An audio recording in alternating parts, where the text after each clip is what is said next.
Assalamualaikum warahmatullahi wabarakatuh. Saya Farisa Kina dengan NIM 4120013. Kenapa ada problem hadis di zaman kontemporer? Jadi sejak abad ke-19, definisi otoritas Rasulullah menjadi masalah penting bagi para pemikir Muslim. Karena abad ini merupakan periode ketika hegemoni Barat yang berkaitan dengan kelemahan politik dan agama telah menciptakan dorongan kuat diadakannya reformasi. Sejak saat itu, para pemikir Muslim menghadapi banyak tantangan terhadap gagasan Islam klasik tentang otoritas keagamaan. Pergolakan di dunia Muslim telah mendorong meluasnya pengujian kembali sumber-sumber klasik hukum Islam, karena orang Muslim telah berjuang untuk memelihara, menyesuaikan, atau mendefinisikan kembali norma-norma sosial dan hukum dalam menghadapi kondisi yang berubah. Setiap zaman senantiasa muncul para pemikir yang tertarik untuk meneliti hadis. Akan tetapi, pada abad ke-20, kedudukan sudah terancam dengan berbagai cara ketika para pemikir Muslim mencari basis kuat bagi kebangkitan kembali Islam. Masalah penting dalam krisis Muslim modern seperti krisis otoritas keagamaan yang menduduki tempat sentral di dalam wacana keagamaan Muslim. Munculnya kaum nasionalis di bidang fikih dan hadis tidak terlepas dari sosiokultur dan politik yang berkembang di saat itu. Demikian juga, perkembangan pemikiran dalam berbagai aspek keislaman tidak bisa dilepaskan dari setting sosial.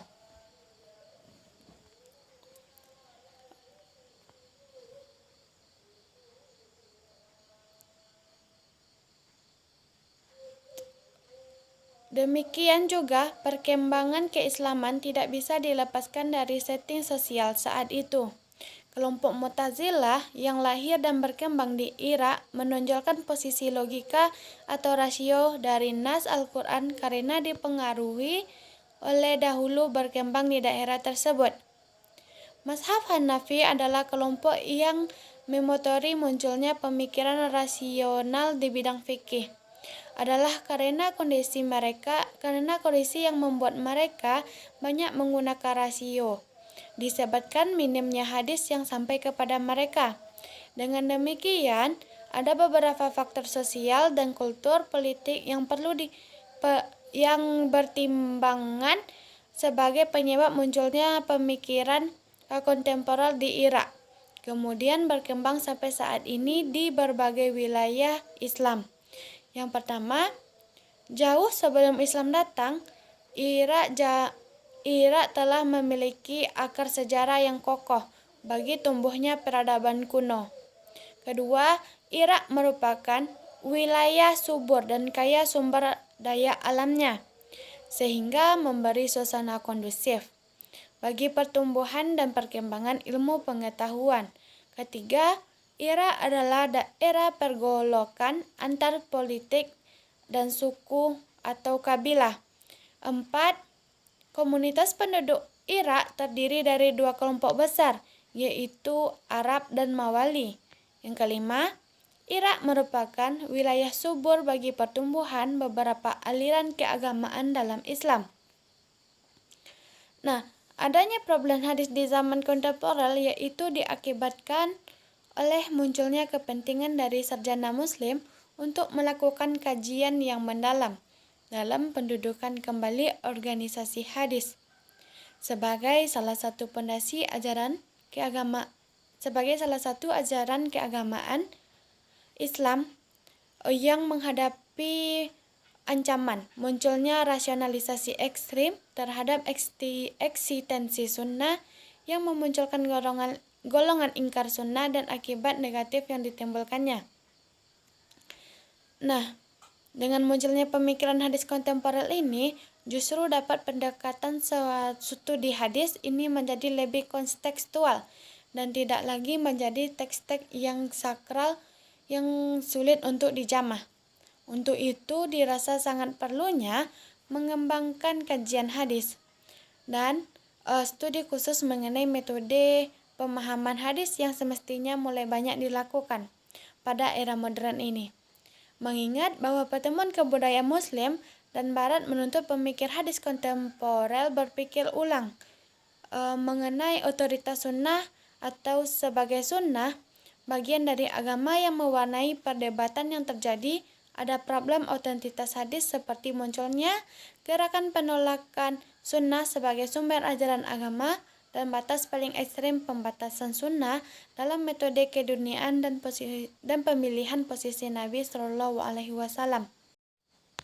Materi yang kedua yaitu salah satu pemikiran hadis kontemporer, yaitu ingkar sunnah.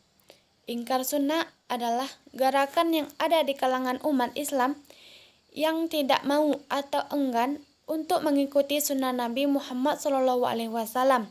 Mereka hanya berpegang kepada Al-Quran saja. Dan ada yang menyebutkan bahwa ingkar sunnah adalah kelompok dari kalangan umat Islam yang menolak otoritas dan kebenaran sunnah sebagai hukum dan sumber ajaran Islam.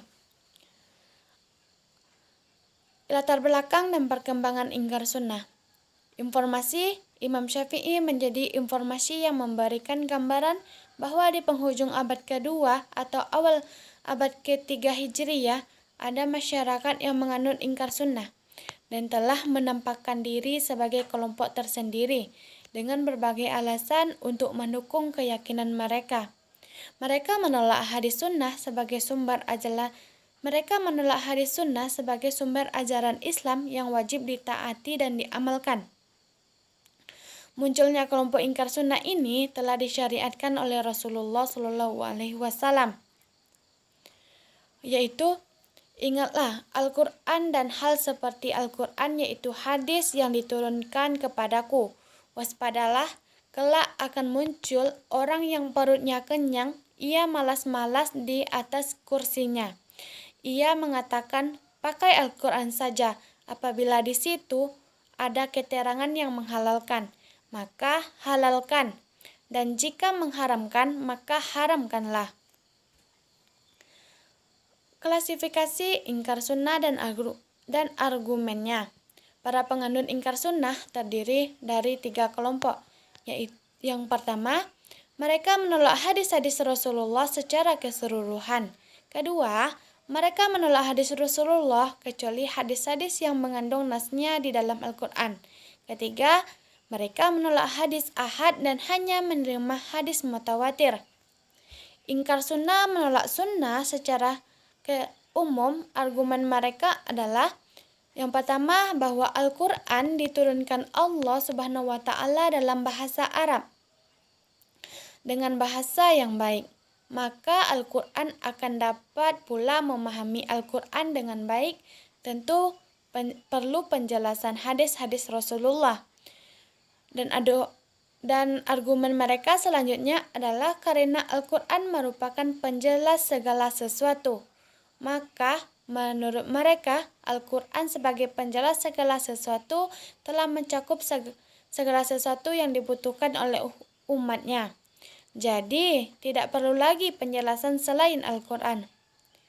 Argumen tokoh terhadap ingkar sunnah di antaranya adalah Asy-Syafi'i. Imam Asy-Syafi'i membantah dan mengkritik argumen ingkar sunnah, yaitu ia berpendapat bahwa di dalam Al-Quran terdapat banyak ayat yang memerintahkan agar kita selalu mengikuti perintah dan menjauhi larangan Rasul Allah. Ketika juga perintah untuk taat kepada Allah dan menjauhi larangannya. Maka demi Tuhan mereka tidak beriman hingga mereka menjadikan kamu hakim terhadap perkara yang mereka perselisihkan. Kemudian mereka tidak merasa dalam hati mereka sesuatu keberatan terhadap putusan yang kamu berikan, dan mereka menerima dengan sepenuhnya. Sekian penjelasan dari saya. Wassalamualaikum warahmatullahi wabarakatuh.